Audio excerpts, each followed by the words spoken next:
Hi everyone, this video is about reusing an APSI 2025 course in another APSI session. And so what I mean by that is, in the previous videos we've gone over how to set up a course, and I went and set up this course. I loaded the template and added content and such.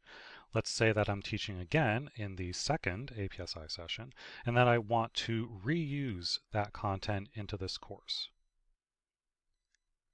Now, just like the first course, the course is going to start off empty. But if you look at the preparation checklist, you have this message here, so that if you already taught a course and you want to reuse it, then you can follow this tutorial, and that's what I'm going to do, reusing an APSI Moodle course. So this is what you do instead of loading the template. The template is when you are starting from scratch. If you want to reuse a course, you're not starting from scratch, you're going to follow this reuse tutorial. So I go to the course that I want to load the content into, okay, the blank course.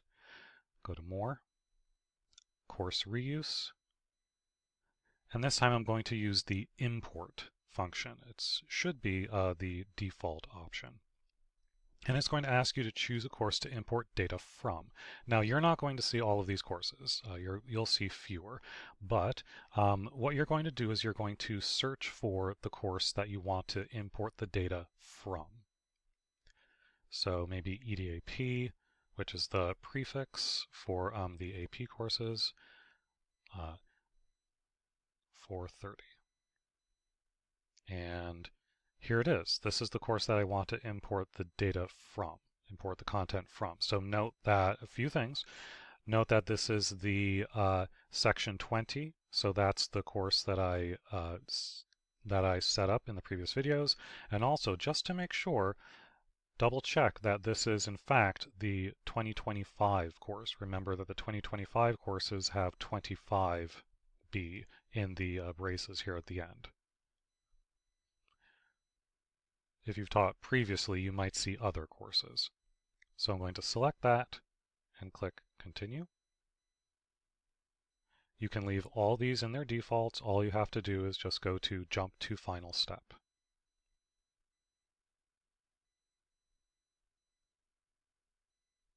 Wait a few seconds. And just click Continue. And now all of that content from the other section is now here in this 21 section. So now this has all been populated with the content from my other course. Now that's not the end of the process. We've gone through the import process, we've gone through locating the course. You have to edit the attendance because the attendance is going to have the dates from the other session. So we need to edit the dates for this session. So just like before, I can choose to show all. So now this first session here is July 21st, but this is for the second session, so this should actually be July 28th, right? 28th, 29th, 30th, and such. So I need to change the date. So I can do that just by clicking on this gear here. And I can change it from July 21st to July 28th. That's all you have to do. Save changes. Now note that the students are not imported. So you don't have to worry about the attendance data from your other students coming into this session. The students and their work does not import. It's just the structure of the course. And so then you would go through and change the dates of all the other sessions. I won't go through the whole process, but you get the idea. Change the dates of the sessions so that they align with the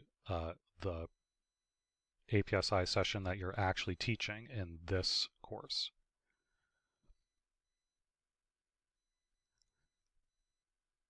After that, there's probably going to be some cleanup to do. So for example, you're going to have 2 announcements.